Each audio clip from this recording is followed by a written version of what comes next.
Hello everyone, I'm Squallcasting, and here's some more StarCraft 2 for you to watch and listen and all around just saturate your inner nerd with.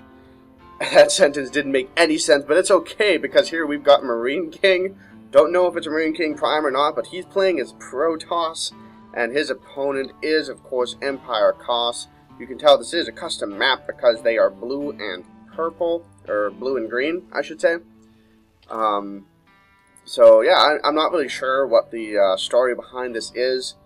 Could be Koss was like, I want to practice against Protoss, against these sorts of builds. I don't know. But in the last game, we did see MarineKing have his expansion delayed a lot by Koss putting out an NG Bay, and then so MarineKing just went, well, I might as well just 4-gate, 3 down 4 gates, then expanded behind it, and then 4-gated successfully. So even if the 4-gate hadn't quite killed Koss, he would have still had an expansion behind it. So, yeah, Koss not quite able to hold off the pressure. And, yeah, like, I really wish I knew the story behind this. Hopefully I'll be able to find out at some point. Whoever this is has, you know, really good control. Like, he controlled the 4-gate quite well. There were just a few little mistakes, but that could easily be attributed to Protoss being his off-race, if this is indeed MarineKing Prime. But, so we'll have to see what happens in this game. So Koss is building SCVs, pretty darn standard, and oh, looks like he's gearing up for a command center first. That's a little bit gutsy. We'll see how that works out for him. MarineKing is gearing up for a Nexus first, so both of them going with the most economically greedy builds imaginable. But Koss somehow just getting one more SCV out ahead of probes. Oh, okay. MarineKing stopped probe production for a moment so he could get a gateway down. Seems reasonable enough. Koss has his barracks going now as well, just slightly behind that gateway. So yeah, it looks like we'll definitely see a longer game in this case, because 4-gating off the back of a Nexus first is, well, it's going to be a slower 4-gate, let's put it that way. So MarineKing is sending his probe across the map to scout. He will scout in the correct direction first, which is of course fantastic for him. Koss will see the probe, see the direction in which it was coming from, and set up his rally here. Probe gets on in, sees that the command center is basically done. Gonna zap away the SCV. Koss will probably need to pull another SCV to help defend that and keep the building going. And the probe gonna keep trying to zap away. Maybe not. Not too sure. But no, the command center does finish. Instantly morphs into an orbital. And Koss will have 2 barracks coming out of this. So he will be in a good position to keep himself safe, get those bunkers down. Cybercore is on the way, as well as a second gas for MarineKing. Producing probes out of his expansion, chrono boosting it. And should have a, wow, has a pretty significant probe lead, actually. He has definitely been dedicating all of his chrono boost to probes.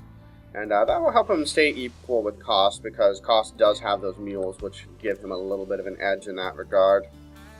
So Koss already starting to build Marines, getting another barracks, adding on 2 gases. Most ordinary thing in the world. Well, command center first, not the most ordinary thing in the world, but gasless expand into then get 2 gases instantly is the most ordinary thing in the world. I just felt the need to clarify myself there. Anyway, so got a stalker moving out, this SCV running away in terror, the Marines running forward to defend the SCV. Oh, MarineKing pulls it back just in time. It takes a hefty amount of hull damage there, and that is life the stalker will never get back, because the Protoss no longer have a mind control ability to take over an SCV, so the SCV can then repair their mechanical units. However, if this were a team game and it was a Protoss Zerg team, the Zerg player could neuroparasite an SCV and then put the SCV on auto repair, and then it would repair that stalker. Yes. I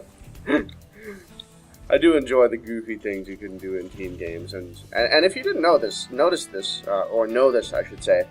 In a team game, if you have a Protoss ally who has hurt units and you are Terran, you can repair his units with your SCVs. They are mechanical, and you can repair allied units. just as medevacs will heal nearby friendly Zerg units, for example. So, you know, if you've got a Protoss ally and he's going, say, for something really expensive like Colossi, just attach like 2 SCVs to his army, put them on auto repair, and that will, you know, just help increase their longevity and potentially save their life. And that's always a good thing. Anyway, Koss looks like he wants to move out across the map. MarineKing continuing with the cheese and getting a Dark Shrine. 4-gate in the first game, Dark Shrine in the second. Did a scan go down to see that? Because I'm seeing missile turrets now.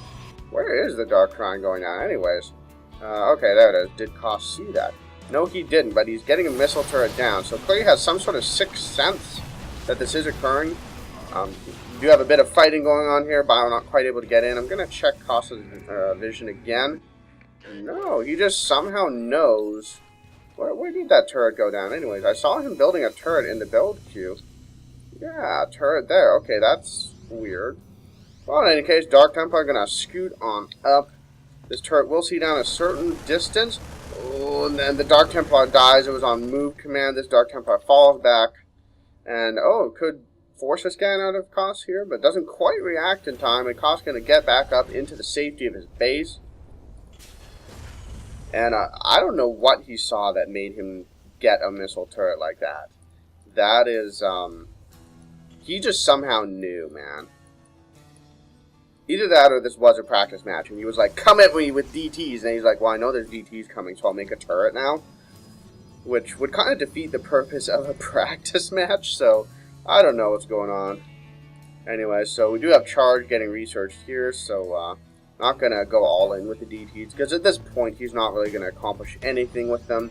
The surprise factor is gone, but the one edge MarineKing has is that this expansion is nearly finished. And if that goes unnoticed, we'll definitely reap him some significant gains. Koss is continuing to macro up the bile. And, oh, it looks like he lost the army that was out here at some point. Apparently I missed that. Do these units have any kills? No. Okay, maybe he pulled it back. He must have pulled the army back. That is what happened. And, yeah, I like seeing this. Keeping the Dark Templar here. That basically, MarineKing knows he can't sneak these Dark Templar in to deal damage anymore. So now he'll just kind of use it as a ground-based observer. Just position it there, keep an eye on if the army is moving out. And, you know, if you got Dark Templar, might as well do that anyways. It looks like he took the other two and made that into an Archon. Nothing too shocking. Archons are pretty good. They have a lot of shields, and they deal bonus damage versus biological, which is 100% of Koss's fighting force. He is starting to add medevacs on now, and wow, that's quite a few barracks. So he's definitely just going 100% bio, which is, you know, pretty typical and expected. And sending these medevacs down. Now, can I find the waypointed down? Where is it waypointed to? Wow. Okay, so he's just like, he might have a base there, so I'm just going to go check it. But MarineKing is totally ready for this. He did see those medevacs with his Dark Templar and with these pylons. So hopefully Koss picks up on the fact that there is an army here waiting for him. It doesn't just send those medevacs in blindly. Here we go. Hasn't noticed yet. Still just on move command. Oh, okay. So he's unloading all of them there. So he will at least have a fighting chance. And this doesn't look like that much to deal with a stim force of 2 medevacs worth. But here we go. Koss moving up. Starts firing, but instead just loads up instantly. And oh, loses a whole bunch of... leaves a bunch of marauders and a marine behind. How very sad and unfortunate for them. This Archon wants blood. He's chasing them down. Koss pulling on back. I guess he just didn't want to go toe-to-toe with that Archon, because they are pretty terrifying, especially since they deal splash damage. But it looks like he's going to give it another go, dropping up here once again. But MarineKing is pulling his army away. Okay, but no, but moving a segment of it back here. Looks like he has 2 control groups active, one for just defense against this kind of things. And here we go. Koss stims up. Stalkers blink forward, starting to pick off medevacs. And this Archon is just shredding the units with such ferocity and speed and fervor and all things Protoss related. Boom goes the Marauder in a cloud of blood. And this Archon now has 7 kills to his name. So Koss is not really accomplishing much at all with those drops. Still just sitting back on 2 bases, still getting more barracks. Is getting a command center now. Curious where he'll position this. We'll probably land it down here, but MarineKing doesn't have any air, so he could potentially land it here, and it'd actually be pretty darn safe. Oh, but he does have a robo now, so he'll probably get some observers out and check around the map with them, so... Yeah, like this spot is definitely the safer location, just because you can reinforce it with ground units much more quickly.